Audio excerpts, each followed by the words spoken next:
গণঅভ্যুত্থান পরবর্তী যে বিশাল সম্ভাবনা তৈরি হয়েছে, সেখান থেকে অনেক প্ল্যাটফর্ম তৈরি হয়েছে এবং সবগুলো প্ল্যাটফর্মকে আমরা স্বাগত জানিয়েছি সবসময়। কিন্তু রাজনৈতিক দল হিসেবে কিন্তু দাঁড়িয়েছে এনসিপি।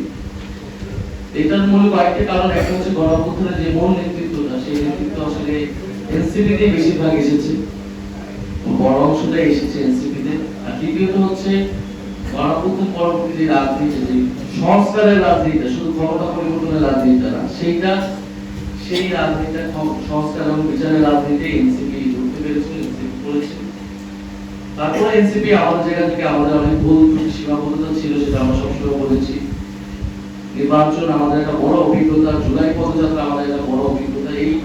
এই অভিজ্ঞতা নিয়ে আলাদা আলাদা বই হওয়া সম্ভব, লিটারেচার হওয়া সম্ভব।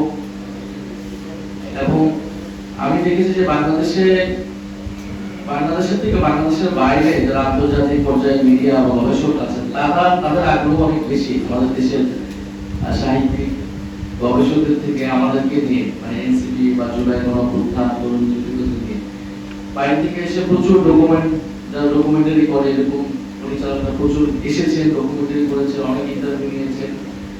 তো আমার আহ্বান থাকবে, অনুরোধ থাকবে যে যারা দেশেও কাজ করছেন, যদি এনসিপি নিয়ে এই ধরনের লেখাপড়া বের হয়, এটা আমাদের একটা রিফ্লেকশন হয় যে আমরা আসলে কোথায় ভুলটি করছি বা আমরা কিসের মধ্যে গিয়েছি। কারণ গত এক বছরে বা ইন্টারিম গভর্নমেন্টের পুরো 1.5 বছরে, এটা শুধু ইন্টারিম গভর্নমেন্ট বা এনসিপি অভিজ্ঞতা না, এটা কিন্তু পুরো বাংলাদেশের ইতিহাসে একটা গুরুত্বপূর্ণ অধ্যায় হিসেবে থাকবে। পাঞ্জাবের জগতে একটি বিশ্বস্ত নাম, শাবাব এথনিক ওয়্যার। এই সময়টা ঠিক করে দিয়েছে অলরেডি, আগামী বাংলাদেশ কোন দিকে যাচ্ছে, কিভাবে যাচ্ছে, আর সামনের রাজনীতি বা লড়াইয়ের গতিপথটা কিরকম হতে যাচ্ছে। তো সেই জায়গা থেকে এই ধরনের বই প্রকাশনে আমাদের জায়গা থেকে, আমরা পার্টির জায়গা থেকে চেষ্টা করবো আরো, পার্টির জায়গা থেকে সেটা অবশ্যই পার্টিজান একটা রূপ থাকে তার, সেটা পার্টির জায়গা থেকে করা হয়। কিন্তু নিরপেক্ষ জায়গা থেকে যারা বাইরে থেকে আমাদেরকে দেখছে, তারা যদি এই ধরনের উদ্যোগগুলো নেয়, বিশেষত এনসিপি কে বা এর আগে জুলাই গণঅভ্যুত্থান নিয়ে আমাদের আরো বেশি বই লেখা উচিত। গান, শিল্প, সাহিত্য, সংস্কৃতি, এগুলোর মাধ্যমে কিন্তু জুলাই গণঅভ্যুত্থানের স্মৃতি বেঁচে থাকবে, ইতিহাসটাকে আসবে। কোনো গণঅভ্যুত্থানের কিন্তু কোনো ইতিহাস এখনো আসেনি। এর আগে আমাদের আসিফ মাহমুদ একটা বই লিখেছেন, এছাড়া অনেক বই বের হয়েছে গতবারে। কিন্তু গণঅভ্যুত্থান নিয়ে এই সময়টা আরেকটু সময় গেলে হয়তো আমরা বুঝতে পারবো গণঅভ্যুত্থান আসলে কি হয়েছিল এবং কিভাবে পরবর্তী ঘটনা কিভাবে কি গিয়েছে। বলে গণঅভ্যুত্থান নিয়েও প্রচুর পরিমাণে গবেষণা হওয়া প্রয়োজন, বই লেখালেখি প্রয়োজন, এবং এটা নিরপেক্ষভাবে হওয়া প্রয়োজন, কোনো দলীয় দৃষ্টিকোণ থেকে না। এই কারণে আমরা চাই যে একটা নিরপেক্ষ জায়গা থেকে যারা কাজগুলো করেন তাদেরকে আমরা উৎসাহিত করতে চাই এই বিষয়ে। আপনারা এই বিষয়ে লেখালেখি করুন।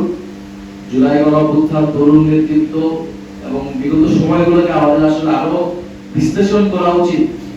এই সময়গুলোতে আসলে আমাদের কোথায় ভুল হইলো, কোথায় সফলতা হলো, কোথায় সম্ভাবনা ছিল, সেই সম্ভাবনাগুলো এখনো আছে।